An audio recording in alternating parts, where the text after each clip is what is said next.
Hi friends, అందరికీ నమస్కారం. నేను మీ హిందూ ట్రావెలర్స్ ప్రదీప్ని మాట్లాడుతున్నాను. మనము వచ్చేసి తుల్జాపూర్లో ఉన్నాము.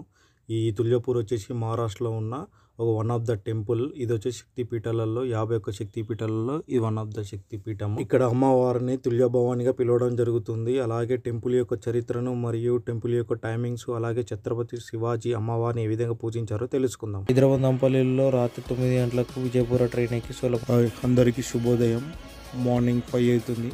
మేము 3 o'clock సోలాపూర్ రైల్వే స్టేషన్లో దిగి అక్కడ 1 hour రెస్ట్ రూమ్లో రెస్ట్ తీసుకొని ఫ్రెష్ అప్ అయ్యి 4:30కి బయటకు రావడం జరిగింది. ఇది స్టేషన్ బయట వ్యూ. దీని ముందునే మనకు షేర్ ఆటోస్ ఉంటాయి. అక్కడ నుంచి బస్ స్టాండ్కి 3 kilometers ఉంటుంది. షేర్ ఆటోలు వచ్చేసి మనకు 20 rupees ఈచ్ పర్సన్ ఛార్జ్ చేయడం జరుగుతుంది. అక్కడ నుంచి మనం సోలాపూర్ బస్ స్టాండ్కి రీచ్ కావడం జరుగుతుంది. సోలాపూర్ బస్ స్టాండ్లో మనకు వచ్చేసి 12 to 16 ప్లాట్ఫామ్ నెంబర్ మీద మనకు తుల్జాపూర్ వెళ్ళే బస్సెస్ ఉంటాయి. అక్కడ బస్సెస్ వచ్చేసి మనకు ఛార్జ్ వచ్చేసి పర్ పర్సన్ 70 rupees ఛార్జ్ తీసుకొని అక్కడ నుంచి బయలుదేరడం జరిగింది. ఎగ్జాక్ట్లీ 5 o'clock మనం అక్కడ నుంచి స్టార్ట్ అవ్వడం జరిగింది. మనము తుల్జాపూర్ రీచ్ కావడానికి 6 o'clock అయింది. అంటే 1 hour జర్నీ పట్టింది. మనకు 45 kilometers ఉంటుంది. ఇది వచ్చేసి తుల్జాపూర్ బస్ స్టాండ్. ఇక్కడ నుంచి మనము టెంపుల్కి వెళ్ళడానికి 2.5 kilometers ఉంటుంది. సో కొందరు నడవాలనుకున్న వాళ్ళు వాక్లో వెళ్ళచ్చు, లేదు నడవలేని వాళ్ళు షేర్ ఆటోస్ ఉంటాయి. అక్కడ నుంచి షేర్ ఆటోలో నియరెస్ట్ టెంపుల్ వరకు దించడం జరుగుతుంది. మేమైతే బై వాక్ వెళ్దామని డిసైడ్ అయ్యాము. మనం బస్ స్టాండ్ నుంచి బయటకు వచ్చినప్పుడు లెఫ్ట్ సైడ్ వెళ్తే స్ట్రీట్ ఫార్వర్డ్ రూట్ ఉంటుంది. బై వాక్ నాకు తెలిసి 1 to 2.5 kilometers ఉంటుంది. సో బై వాక్ నడుచుకుంటూ వెళ్ళడం జరిగింది. ఇక్కడ రోడ్స్ అన్నీ మార్నింగ్ టైం కాబట్టి వ్యూ చాలా బాగుంది. సో రోడ్స్ కూడా కొన్ని ప్రశాంతంగా ఉంటాయి. ఎందుకంటే మన సైడ్ ఉన్నంత ట్రాఫిక్ ఇక్కడ ఉండదు, తక్కువ ఉంటుంది. వచ్చేసి చౌరస్తా. ఫస్ట్ మనం వచ్చేసి బస్ స్టాండ్ నుంచి వచ్చేటప్పటికి చౌరస్తా, మన బ్యాక్ సైడ్ బస్ స్టాండ్ ఉంటుంది. స్ట్రైట్ వెళ్ళిపోవాలి. మార్నింగ్ టైం కాబట్టి రోడ్లన్నీ మనకు ఖాళీగానే కనబడుతున్నాయి. ఇప్పుడు వచ్చేసి టైం వచ్చేసి ఎగ్జాక్ట్లీ 6 అవుతుంది. ఇప్పుడు మనం వచ్చిన వెదర్ మాత్రం చాలా కూల్ ఉంది. నేను చూస్తే మీకు అర్థమవుతుంది. ఇక్కడ చాలామంది వచ్చి అడుగుతూ ఉంటారు, మీకు రూమ్స్ కావాలా, మీరు ఫ్రెష్ అప్ కావడానికి. సో మేము అలాంటి ఏం తీసుకోకుండా ముందుకు వెళ్ళడం జరిగింది. ఇది వచ్చేసి మనకు గేటు. ఇక్కడ వరకు వెహికల్స్ అని పార్కింగ్ చేయడం జరిగింది. టెంపుల్ దగ్గర మేము ఫ్రెష్ కావడం జరిగింది. ఇది వచ్చేసి మనకు ఎగ్జాక్ట్ లొకేషన్ వచ్చేసి మనకు వినాయకుడు టెంపుల్ ఉంటుంది. టెంపుల్కి క్వైట్ ఆపోజిట్లోనే మనకు ఇక్కడ 50 rupees ఛార్జ్ తీసుకొని మనకు హాట్ వాటర్ ఇవ్వడం జరుగుతుంది. అక్కడ ఫ్రెష్ చేసి అక్కడనే వినాయకుడు టెంపుల్ ఉంది కాబట్టి అక్కడ వినాయకుడిని దర్శనం చేసుకొని అక్కడ నుంచి టెంపుల్ సైడ్ బయలుదేరడం జరిగింది. ఇప్పుడు టైం వచ్చేసి మనకు ఎగ్జాక్ట్లీ 8 అవుతుంది కాబట్టి ఇక్కడ నుంచి బయలుదేరాము. ఇది వచ్చేసి మనకు టెంపుల్ ముందు వ్యూ అండి. రైట్ లెఫ్ట్లో మనకు అన్ని షాపింగ్ కాంప్లెక్స్ కనబడతాయి. ఇక్కడ వచ్చేసి మనకు బ్యాగ్ కానీ చెప్పులు కానీ టెంపుల్కి ఆపోజిట్లోనే మనకు లాకర్ ఉంటుంది, ఫ్రీ ఆఫ్ కాస్ట్. అక్కడ మేము బ్యాగ్స్ చెప్పేసి పెట్టేసుకొని అక్కడ నుంచి మేము టెంపుల్ లోపలికి బయలుదేరాము. మీకు లెఫ్ట్ సైడ్లో కనబడుతుంది కాంప్లెక్స్. అక్కడ నుంచి టోకెన్ తీసుకొని ఆ రూట్లో కూడా వెళ్ళొచ్చు. మేము వచ్చేసి ఈ ద్వారం గుండా మేము దర్శనానికి వెళ్ళాము. కానీ ఇక్కడ వచ్చేసి మనకు 2 ద్వారాలు ఉంటాయి. ఇది ఒకటి ఉంటుంది, ఫ్లెక్సీ పక్కన కూడా కనపడుతుంది కదా, అక్కడ నుంచి కూడా వెళ్ళచ్చు. మొదట వచ్చేసి అన్ని షాపింగ్ కాంప్లెక్స్. సో మీకు ఇంతకుముందు చెప్పినట్టు మీకు కాంప్లెక్స్ కనపడుతుంది అంటే ఈ ద్వారా కూడా మనం వెళ్ళచ్చు టోకెన్ తీసుకొని. సో మేము వచ్చేసి ఈ రూట్లోనే వెళ్దామని మీకు కనపడుతున్న రూట్ నుంచి మేము లోపలికి వెళ్ళడం జరిగింది.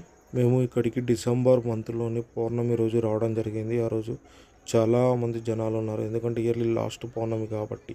మెయిన్ ద్వారం నుంచి మనం లోపలికి రావడం జరిగింది. అన్ని శక్తిపీఠాలు కాకుండా ఇక్కడ అమ్మవారు కింద ఉండడము జరుగుతుంది.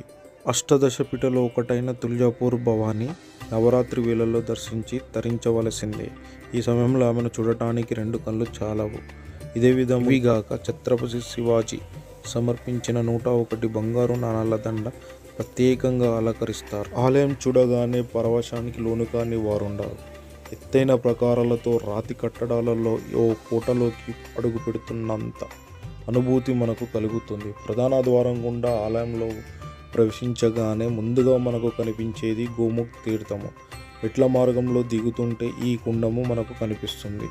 అక్కడ పాదాలను తడుపుకొని తలపైన జలం కొద్దిగా చిలకరించుకొని పక్కనున్న మనకు కనిపించే శివలింగం పైన కొంత జలము అభిషేకము చేసుకొని అక్కడ భక్తులు మొక్కి తమ వెంట తెచ్చిన పూలు కొబ్బరికాయలను ఇక్కడ కొట్టి అక్కడ పాదాలను తడుపుకొని అక్కడ నుంచి ముందుకు కదులుతారు. మెట్ల మార్గం నుండి పైకి వెళితే మనకు పైకి చేరుకున్న తర్వాత కొద్ది ముందుకు వెళ్ళి లెఫ్ట్ కనిపించేది ఎడమ వైపున కనిపించేది సిద్ధి వినాయకుని ఆలయము. అక్కడ పెద్ద ప్రమిదలో జ్వాల వెలుగుతూ కనిపిస్తుంది. కుడివైపున మనకు ప్రధాన ద్వారం కనపడుతుంది. అక్కడి నుంచి మనము గుడిలోకి లోపలికి ఎంట్రీ కావడం జరుగుతుంది. ఎడమ వైపున ధర్మ దర్శనం క్యూ మార్గము ఉంటుంది. విశాలమైన ప్రాంగణంలో అనేక మలుపులతో ఈ క్యూ లైన్ సాగుతుంది. గర్భగుడిలో అమ్మవారు సాక్షాత్తు శాంతామూర్తిగా మనకు కనిపిస్తారు. ఇప్పుడు మనము అమ్మవారి యొక్క స్థల పురాణము చరిత్ర గురించి తెలుసుకుందాం. తుల్జభవాని కొన్ని యుగాలుగా భక్తులు కులదేవతగా ఉంది. కన్యాకుమారి నుంచి హిమాలయాల వరకు ఎంతోమంది ఆమెను కొలుస్తారు. కృతయుగంలో అనుభూతి, త్రేతాయుగంలో శ్రీరామచంద్రమూర్తి, కలియుగంలో ఛత్రపతి శివాజీ ఆమె ఆదరణకు పాత్రులైనట్లు తరతరాలుగా చెప్పుకుంటారు. ఇది బాలాఘట్ కొండపైన ఆలయం నెలకొంది.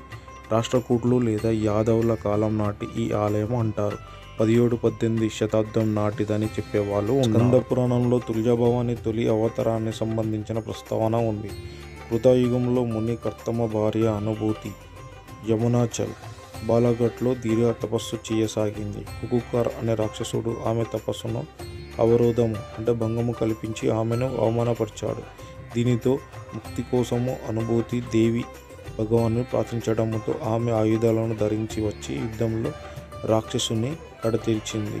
అనంతరము భగవతిని ఇక్కడనే ఉండిపోమ్మని అనుభూతి ప్రార్థించడంతో శాశ్వతంగా ఆమె ఇక్కడే కొలుదీరిందని అంటారు. భక్తుల కోరికలకు త్వరగా తీరుస్తుంది కనుక ప్రస్తుతము మనము అమ్మవారిని తుల్జభవానిగా పిలవడం జరుగుతుంది. ఆలయంలో అమ్మవారి పూజ ఉదయం 5 గంటలకు ఆలయము తెరవగానే చేసే మొదటి పూజ ఇది.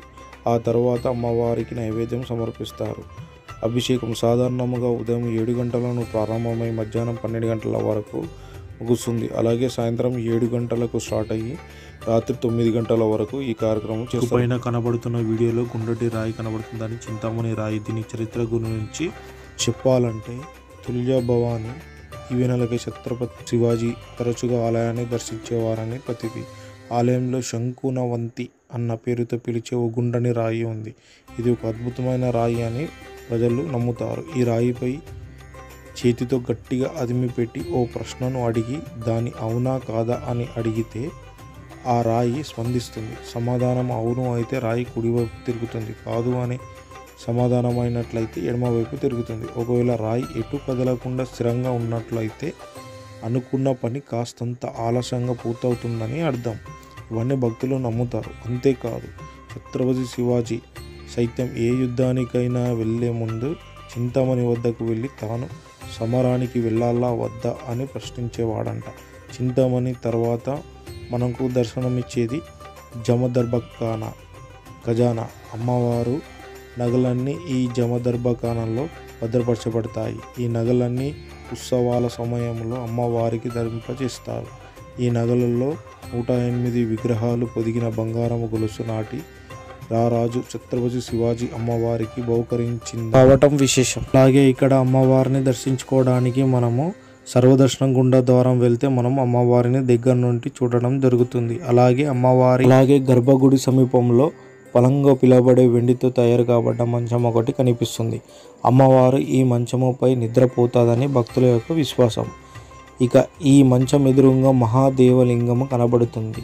చూసేందుకు భవాని ఆ సర్వేశ్వరుడు ఒకరినొకరు ఎదురుగా ఆసీనులైనట్లు మనకు తెలుస్తుంది. అక్కడ ఉన్న స్తూపాలలోని ఒకదానిపై ఒక వెండి ఉంగరము ఉంటుందని మనం గమనించవచ్చు. ఈ స్తూపం గురించి ఓ విశ్వాసం ఉంది. అదేంటంటే శరీరంలోని ఏ భాగంలోనైనా తీవ్రమైన నొప్పితో బాధపడేవారు ఆ ఉంగరాన్ని 7 రోజుల పాటు తాకితే చాలు ఉపశమనం కలిగి నొప్పి మాయమవుతుందని భక్తుల యొక్క నమ్మకం. వారిని దర్శించుకోవడానికి మాకు 3 గంటల సమయం పట్టింది. 12 గంటలకు ఇక్కడ నుంచి మేము పండల్పూర్కి బయలుదేరాము. ఈ వీడియో గిట్లా మీకు నచ్చి సబ్స్క్రైబ్ చేసి నా యొక్క హిందూ ట్రావెల్ని సపోర్ట్ చేయగలని కోరుకుంటున్నాను. జై భవాని, జై తుల్జభవాని. అలాగే మనము తిరుగు ప్రయాణంలో మనం వచ్చేసి మన తుల్జాపల్లి బస్ స్టాండ్కి వచ్చాము. కానీ ఇక్కడ నుంచి మనం పండల్పూర్కి వెళ్ళాలంటే మన బస్సెస్ వచ్చేసి ఎవ్రీ 1 అవర్ కోసారి ఉండడం వల్ల మళ్ళీ మేము తిరిగి బస్ స్టాండ్కి వెళ్ళి అక్కడ నుంచి మళ్ళీ మేము పండల్పూర్కి బయలుదేరడం జరుగుతుంది. అలాగే మనకు సోలాపూర్ వెళ్ళడానికి బస్సెస్ ఎవ్రీ 15 మినిట్స్కి ఒకసారి బస్సెస్ ఉంటాయి. అలాగే మన సోలాపూర్ నుంచి తుల్జభవానికి రావడానికి కూడా ఎవ్రీ 15 మినిట్స్కి ఒకసారి బస్సెస్